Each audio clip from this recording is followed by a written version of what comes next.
My wife cheated with my coworker for 5 months. I said nothing, just documented everything. Hotel receipts, text screenshots, photos. When she filed for half my assets in the breakup, I showed my attorney the evidence, including the $8,000 in business trips she'd taken with him on our joint credit card. When the judge ordered her to pay me $12,000 in restitution. Welcome to Seductive Dreams. I, 36 male, am writing this because honestly, I need to get it out somewhere. My wife, 34, has been cheating on me for 5 months. And before you ask, yes, I know for sure. Yes, I have proof. And no, I haven't said a word to her about it. We work at the same company, different departments. She's in marketing. I'm in software dev. Been married 8 years, together for 10. No kids, thankfully. Found out completely by accident. She left her phone on the bathroom counter one night. It buzzed while she was in the shower. I glanced over and saw a text from someone saved as Conference Room B in her contacts. The preview said, "Still thinking about yesterday. You're incredible." My stomach just dropped. You know that feeling when you know something's wrong, but your brain hasn't caught up yet? That opened her phone. Full conversation history, explicit messages, photos I really wish I could unsee. Plans to meet up. And here's the part that made me physically sick. It was my coworker. This guy literally sits a few rows behind me. We've played softball together, had beers after work. I thought we were friends. So there I was, standing in my bathroom, looking at months of messages between my wife and this dude, reading about how they'd been meeting up at hotels, how good the sex was, how she wished she'd found him sooner. Normal reaction would be to storm into that bathroom and confront her, right? Scream, throw stuff, kick her out. I didn't do any of that. Something just clicked in my brain. Went completely cold, because mixed in with all the gross affair stuff, there were other messages. Her talking about our finances, our assets, how she was setting things up for a divorce, how I was so oblivious, I'd never see it coming. One message literally said, "After I file, he's going to be so blindsided. LOL. Can't wait to take half his 401k. She wasn't just cheating. She was planning to screw me financially too. So I made a decision right there. I wasn't going to confront her. I was going to document everything and let her walk straight into her own trap. Put her phone back exactly where it was. Got in bed. Stared at the ceiling for hours while she slept next to me, started planning the next morning. I acted completely normal. Made coffee, kissed her goodbye, went to work, came home, made dinner, watched TV like nothing happened. But every night after she fell asleep, I'd take her phone and screenshot everything. Every message, every photo, every plan they made. Saved it all to a cloud account she didn't know about. Sometimes I'd be up until 2 a.m., just documenting. Then I started tracking our finances. We had these joint credit cards. My dumb idea from when we first got married because I wanted us to be financially transparent. She'd been using them to pay for hotel rooms. Same place every time. This boutique hotel downtown. Always on Tuesday or Thursday afternoons when she knew I had late meetings. Pulled up the credit card statements. Over $8,000 in hotel charges. $8,000 of my money paying for her to sleep with my coworker. She'd put them down as team-building dinners or client meetings if I ever glanced at the statements. I never questioned it, because I trusted her. Also found charges for lingerie I'd never seen her wear. Expensive restaurants we'd never been to together. A weekend trip, she told me, was a girl's weekend. Except her friends were all posting from home that weekend, and the hotel charge was for 2 people. I contacted a divorce attorney. Didn't file anything yet. Just wanted to know where I stood. The attorney was this sharp woman who didn't sugarcoat anything. She looked at what I had so far and said, "Keep documenting. Don't confront. Let her file first if possible. With evidence of adultery and financial infidelity, you can protect your assets." So that's what I did for 5 months. 5 months of going to work and seeing both of them. Watching them do their little secret smiles at each other. Her touching his arm when she walked past his desk. Him doing that stupid smirk whenever she was around. 5 months of coming home and pretending everything was fine. Asking about her day. Listening to her lie to my face about where she'd been. 5 months of sleeping next to someone who thought I was the dumbest person alive. It was actually kind of fascinating in a messed up way. Once you know someone's lying, you start seeing all the tells. She'd shower the second she got home on hotel days. Changed her perfume. I recognized it from the credit card charges. Started working out more. Buying new clothes. All the classic affair stuff you read about online. And I just kept documenting screenshots, credit card statements. I even drove by that hotel once, on a Thursday, and saw both their cars in the parking lot. Took photos of the license plates with timestamps. My attorney was impressed with how thorough I was being, also maybe a little concerned about my mental state. She asked if I was okay doing this, if the emotional toll was worth it. Told her, I'd rather spend 5 months being cold and strategic than spend the next 10 years being broke, because I acted on emotion. Last month, my wife finally made her move, came home one evening and sat me down. Very serious face. We need to talk. I knew this was it. 5 months of waiting about to pay off. Okay, what's up? I'm not happy. I haven't been happy for a long time. I think we should separate. No apology, no explanation of why she's unhappy. Just a flat declaration. I nodded slowly, kept my face neutral, even though my heart was pounding. All right. Have you thought about how you want to handle things? She looked almost relieved that I wasn't fighting it. I think we should split everything down the middle 50-50ths. It's the fair thing to do. Fair. The woman who spent $8,000 of my dollars on a fair hotel thinks fair is splitting everything 50-50ths. And the condo. We sell it and split the equity, or one of us buys the other out. Whatever makes sense. Okay, we should probably get lawyers involved to make sure everything's handled properly. Yeah, that's probably smart. She actually smiled like she was proud of how mature we were being about this. That was a few weeks ago. She moved out to stay with her sister. Said she needed space to think. 2 days after she moved out, I filed for divorce. Had her served with papers at work. Apparently, my coworker went pale when the process server showed up asking for her. Good. Her attorney sent over her demands within the week. She wanted half of everything. Half my 401k, half the condo equity, half our savings. Plus, she wanted spousal support, because she sacrificed career advancement for our marriage. The number she was asking for would have left me basically starting over financially at 36. My attorney's response was a filing with every piece of evidence I'd collected over 5 months. Every screenshot, every hotel receipt, every credit card charge. A timeline showing when each affair meeting happened, photos of their cars at the hotel, and the key detail. She used joint credit cards that I'm the primary holder on. She's just an authorized user. My attorney argued that's fraud, using marital funds to conduct an affair without my knowledge or consent. The preliminary hearing is next week. Her attorney already called mine, trying to work something out before we get in front of a judge. Apparently, my wife is very upset and doesn't want this to get messy. Too late for that. Update 1. Holy hell, the hearing was something else. Walked into the courthouse, and there she was with her attorney and her sister. She looked rough, like she'd been crying for days. Part of me actually felt bad for a second. Then I remembered the text where she called me too stupid to notice anything, and that feeling went away real quick. Her attorney started by trying to paint me as vindictive. Said I was weaponizing her mistake to punish her for growing apart from me. Claimed our marriage was already dead before the affair even started. My attorney stood up and just started laying out facts.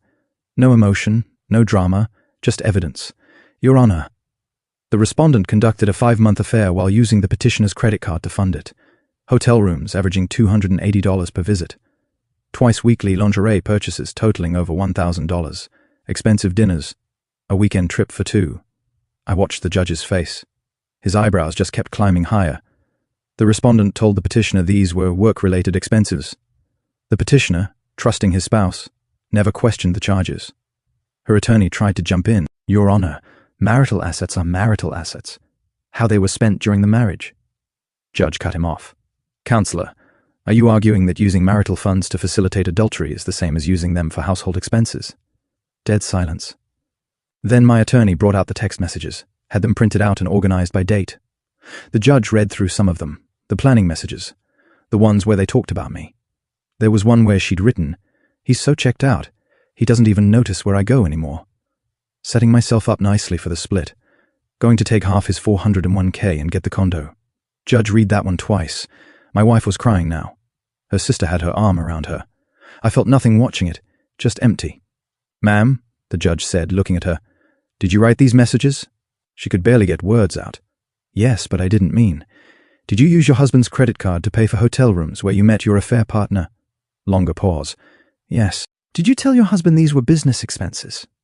Even longer pause. Yes. Judge leaned back in his chair. Here's how this is going to work. The petitioner retains his $401k intact. The marital home will be sold with proceeds split 60-40 in favor of the petitioner to compensate for fraudulent use of marital funds. Her attorney stood up fast. Your Honor, I'm not finished. The respondent will reimburse the petitioner for the documented hotel expenses of $8,000, plus an additional $4,000 for other affair-related charges clearly shown in the evidence. Total restitution of $12,000, due within 90 days. My wife made this sound like a hurt animal. Furthermore, the petitioner's request for denial of spousal support is granted. The respondent is employed full-time and capable of self-support. Given the documented fraud and deception, I see no grounds for requiring continued financial support. Her attorney tried one more time. Your Honor, this is excessively punitive. What's punitive is lying to your spouse while spending their money to cheat on them. We're done here, unless you have something relevant to add. We weren't in there more than half an hour total. Outside the courthouse, my wife tried to come up to me. Her sister literally had to hold her back. Please, can we just talk, please? I looked at her. This woman I'd loved for 10 years, built a life with, trusted completely. Your attorney can contact mine. That's the only communication we need. Her sister got in my face. You're being so cruel. She made one mistake. Everyone makes mistakes. Mistakes are forgetting to buy milk or double booking dinner plans. Sleeping with my coworker for 5 months while using my money to pay for it isn't a mistake. That's a series of deliberate choices. I walked away, didn't look back, got home. And my coworker, ex-coworker now, more on that later, texted me. Dude, I'm sorry. She told me you guys had an open thing. Deleted it. Blocked his number. Here's what's messing with me though. I won. Got basically everything I wanted legally. Protected my 401k, getting the bigger share of the condo equity. She has to pay me restitution. But coming home to an empty condo still sucks. My attorney warned me this would happen. Said the legal win doesn't fix the emotional damage. She was right. Update 2.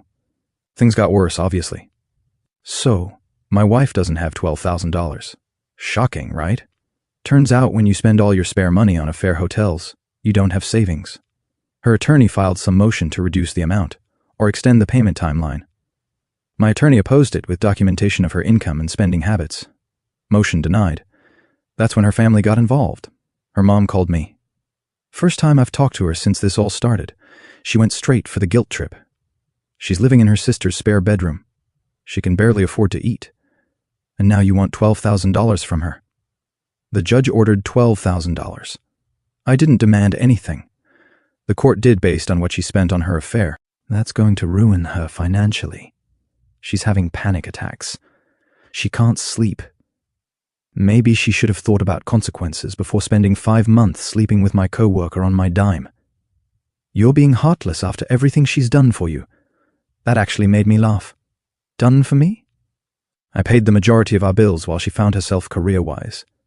I supported her through 3 different job changes, and she gave me an STD scare because I had no idea she was sleeping with someone else. Silence on the other end. Tell your daughter to pay her court-ordered restitution and leave me alone. Hung up. Blocked the number. A few days later, I found out through a mutual friend that my wife's been posting vague stuff on social media. Nothing direct. Just implications about financial abuse and controlling ex-partners, and finally breaking free. Doesn't name me specifically, but anyone who knows us can figure it out. The comments are exactly what you'd expect. Her friends rallying around her, calling me all kinds of names. People who don't know the full story acting like I'm some villain. My attorney said, don't respond publicly. Let her have social media. You have a court order. That's what matters. Then my coworker quit, just straight up resigned out of nowhere.